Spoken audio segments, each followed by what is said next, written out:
Greetings, YouTube. Yesterday, on one of the forums I read, I noticed a discussion about skills, and it had a kind of a OGL 3.5 bent to it. But one of the issues the person was having is that if a system has a skill structure in it, and you invest in those skills, and you need to apply your skills to an event that takes place in a game, you're all set. If you know how to ride and you have a riding skill of X, you then use the mechanics in the system to, resolve that particular issue.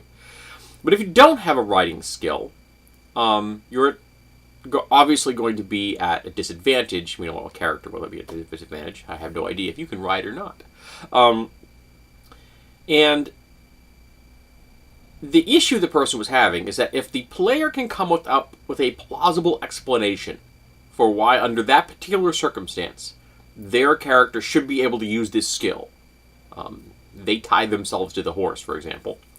That because the skill system exists in its current structure, if the GM says, okay, yeah, you're right, under those circumstances, it's a wash. You'd be able to function.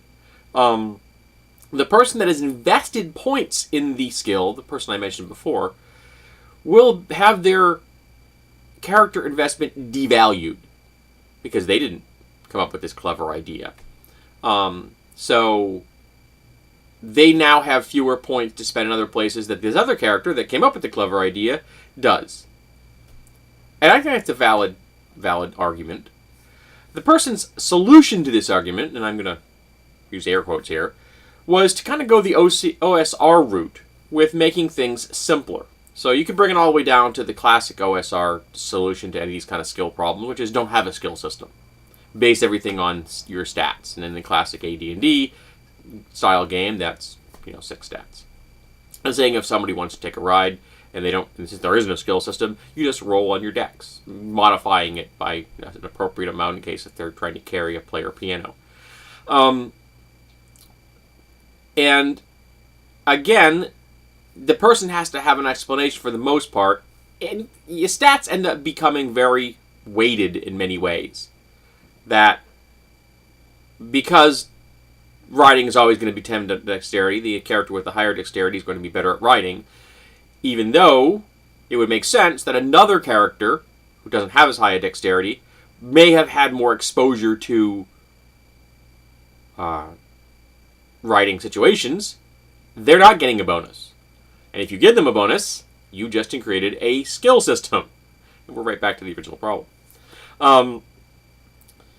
And I kind of prefer the way that, for the most part, Pathfinder handles it, or even Radiance handles it, where everybody, for example, in Radiance, everybody can use all the skills, with the rare exception. And you can get character abilities that give you bonuses. Big bonuses in some cases, because you're investing character focus in that skill. You're investing the character currency, if you will, in that skill over the character's development. And Pathfinder handles it. Almost all the skills are generic. People with skills points obviously have a bonus, and if you're trained in something, you get a plus on top of that, like the +3 on top of that roll. So a person could be good at riding. Because they have the riding skill, they get a bonus. Plus, they're already more skilled in it because they have skill points in it. And there's some skills which cannot be used generically. For example, if someone says, "I want to read the words on that pillar," cool. It's written in Akkadian. Does your character read Akkadian? No. Well, you can't read it because there are some skills you just can't fake, and you can't fake knowing how to read Akkadian. So I think that there are answers to this issue, and I think it is that you need a somewhat generic skill system where people can use the different skills available. And I prefer a smallish number of skills that have broad scope. So within athletics covers tumbling and balancing and things like that. And then you have stealth, and that covers being sneaky and being quiet, moving quiet, things like that.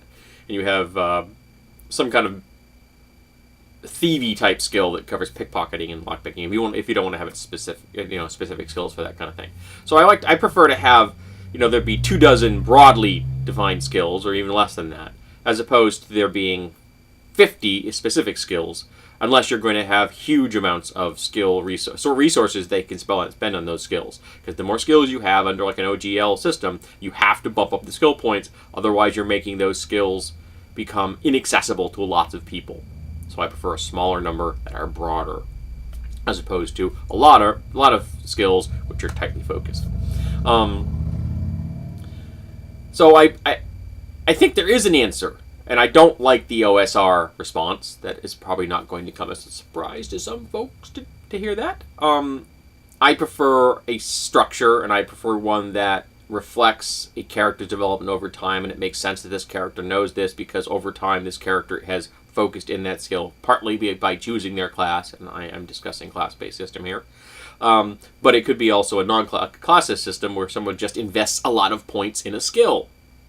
You invest a lot of experience in that skill. You should be good at it, and someone that comes along, no matter how clever they are as a player, should not be able to outdo the player whose character is really focused in that skill, because that, again, it does cheapen that person's investment. Also, I think it is a disadvantage to the player who isn't all that clever.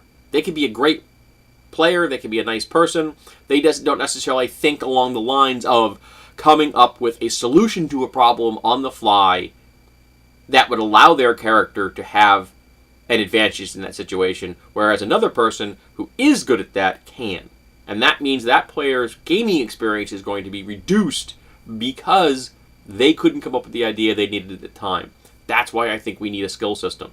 That's why I still support the idea of social interaction skills like diplomacy or innuendo or seduction, because there are players that can't do these things, even though they should be able to play characters that can.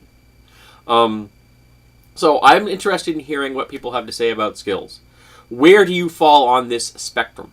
Do you feel that you should have this very, very simple OSR system, and then everyone just has to describe what they're doing, and if the players can't do that, well, you're out of luck? Or do you feel that there should be something more like the OGL, or you want to move into like the zone of like, the Pathfinder and Radiance, or do you completely want to ignore all these things and want to use a system where you have tons of resources and you put them into very specific, tightly focused skills? Off the top of my head, that would probably be BRP. I don't actually remember off the top of my head how Hero handles skills, but I think of Call of Cthulhu and BRP off the top of my head. So tell me, how do you think skills should be resolved in a game so that everyone has an equally enjoyable gaming experience, even if they as players are not as good with skills as their characters would be?